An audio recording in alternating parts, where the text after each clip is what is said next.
Coming up. Someone knows what happened, of course, because someone did something.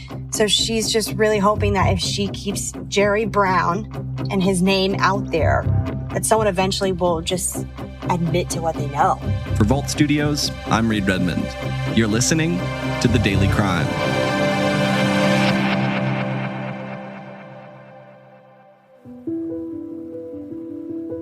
To get a call in the middle of the 12 in the morning about someone you grew up with from 22 years ago, that he was murdered senselessly in a driveway, just on his phone. That's the voice of a woman named Chevy Green in a 2016 interview asking for something to be done in the murder case of her cousin, Jerry Brown. It just doesn't make any sense, and something has to happen. 6 years later, Green is still left not knowing who killed her cousin. I mean, the other night I got up after midnight or so, which is the time I was half asleep, and I grabbed my keys and ran to the door. I didn't even realize what was happening. It's almost like I was reliving that night of running to the door. Pain from years ago, still fresh for Chevy Green. After that phone call, that something had happened. But she hasn't given up on finding answers and wants to put a spotlight back on Jerry Brown's case. With all the deaths we've had in Jacksonville, I can't sit here and say, oh, they're not busy. I'm not sure. You know, I don't know what's going on, but don't put them to the bottom of a pile. Don't put them to the bottom of a pile. We've all been there, feeling unheard, having the same arguments over and over, or just not knowing how to move forward. Talkspace gives you unlimited access to a licensed therapist so you can clear up the confusion and focus on what matters most, being the best person and partner you can be. There's no guide to follow to achieve a perfect relationship, but taking the time to have open and honest communication can be extremely beneficial. With the help of a licensed therapist from Talkspace, you can work on your relationship with your partner at your side to help get to the root of your problems instead of ignoring them. Connect virtually with your Talkspace therapist through secure messaging and live video portals on a schedule that works for you. So skip the awkward waiting rooms and join Talkspace today to start the journey towards happier and healthier relationships. Just visit Talkspace.com and get $100 off your first month when you use promo code C13 at signup. That's $100 off at Talkspace.com with promo code C13. Leah Shields is joining us from First Coast News in Jacksonville, Florida. Leah, thanks for coming on. Yes, thank you so much for having me. You recently spoke to a family member that's begging for justice following the murder of 22-year-old Jerry Brown. First, what did she share with you about Jerry, the kind of person that he was? Oh, wow. I wasn't here in 2016. I didn't work in Jacksonville then. So getting to meet her and actually seeing Jerry through her eyes was quite emotional, actually. So first you have to kind of imagine Jerry. I've seen pictures of him smiling. He was a big guy. He was only 22, so a young man, but he was a big guy. And they just described him as a huge teddy bear. He kind of sounded like the backbone of their family. I mean, he lived with his mother and grandmother, took care of his mother. She had breast cancer at the time that he was murdered, and he was taking care of her. He was a church choir singer, and his voice was enormous. I have a video of him singing, and it's powerful. He was a volunteer. He volunteered at his high school, mentoring kids. A 22-year-old mentored children at Raines High School. He sang in the church choir. He worked at a very popular coffee shop in Jacksonville. He had dreams to be a gospel singer. I mean, he just was, the word they use is joy, and I'd never met him, but you could feel the joy coming from his cousin, Chevy Green, who is trying to keep his name out there, making sure his case doesn't go cold.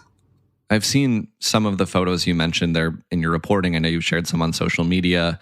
And hearing about Jerry Brown, this description of someone who brought joy to people, who volunteered, sang in the church choir, it took care of his mother, that doesn't sound like a description of someone with a lot of enemies. And in fact, when First Coast News first covered this case back in 2016, that's exactly what we heard from family, friends, teachers, people who knew Jerry. Jerry was someone family says had zero enemies. Never any trouble. You think about someone passing away because of a street incident like this, Jerry's not the person that comes to mind. To think of Jerry having enemies is rare because he's very selfless. Selfless individual, always giving of himself. Jerry had awesome character. He would literally do anything for anybody. Always had a smile on his face. He was probably one of the most jovial people I've ever met in my life. He set an example for all of us. He was always having fun with us, teaching us, mentoring us. But most importantly, Jerry was innocent. They said he'd never gotten in trouble with the law before,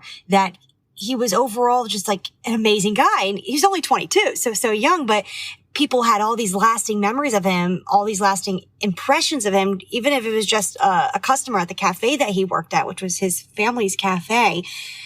The family just said that someone shot the wrong guy. That is what they believe. There's no way that this could have been intentional towards him. It's not possible. So walk us through what exactly happened on that night on January 28th of 2016.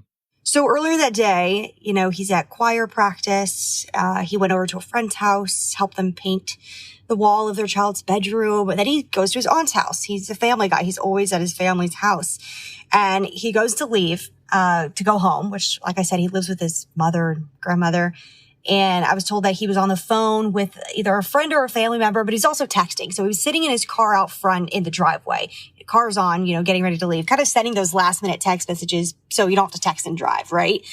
And Chevy Green, his cousin, shared this with me, and it's really tough to hear. He was on the phone with someone that she knows and still in contact with, and that person had another call coming in. So he was like, hold on, I'll be right back. Let me get this call.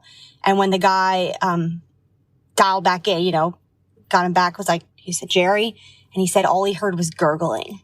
So in between the time of that call, while he's sitting in his aunt's driveway, I believe police say it was sometime after midnight, somebody shot him in the artery in his neck. And while he was in his car, Green told me that because it was an artery, there was so much blood, they had to eventually repaint the entire driveway. And there was no saving him. And they don't know if they called it a drive-by. They don't know if someone walked up directly to the car or how they approached the car or if there was a conversation. And the person he was talking to on the phone, Green tells me, has just so much guilt because he dialed back over to his other call. And by the time he came back to Jerry, he was gone. And that's those few minutes or few seconds there. They think they could have had answers, but that's all they know about the timeline. That was it. They walked. We don't know walk, drove. We don't know that much, but you can hear the gunshots, and he was shot through the neck and passed away. It's just so horrific, and as you mentioned, we don't know if the person walked up, if the person drove up. Does that mean there was nobody around, at least nobody that we know of, that saw this happen? That is what it sounds like. I mean, I didn't read anything about witnesses back in 2016. I've tried to contact Jacksonville Sheriff's Office about this cold case. When something's a cold case, there's no case number, really. There's no, defendant or anything you can look up on the court dockets, right? There's nothing that's been in court. So I tried to reach out about any updates, and there just hasn't been any public updates. So no witnesses that we know of. It happened in a neighborhood called Grand Park, which does have a high crime rate. But it is just a neighborhood. And after midnight, probably most people are inside their homes.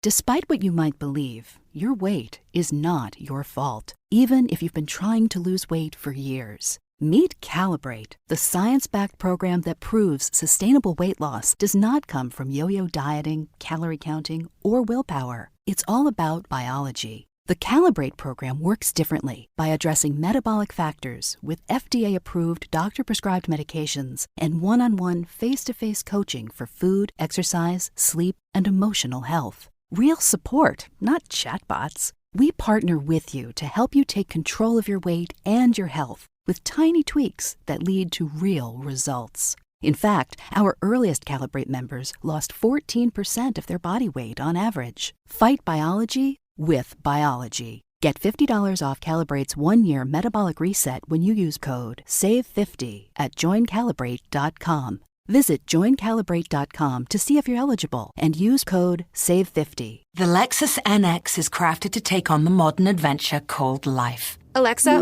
what's the quickest route home? With Amazon Alexa compatibility and the advanced Lexus safety system, the Lexus NX is modern utility for the modern world. Because modern obstacles require modern solutions.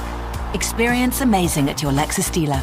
Amazon Alexa and all related logos are trademarks of Amazon.com Inc. or its affiliates. Not all Amazon Alexa functionality is available for in-vehicle use. What have you been able to learn about the investigation into Jerry's killing? You called it a cold case. Has it been active over the past 6 years? Do we know if it's been active over the past 6 years?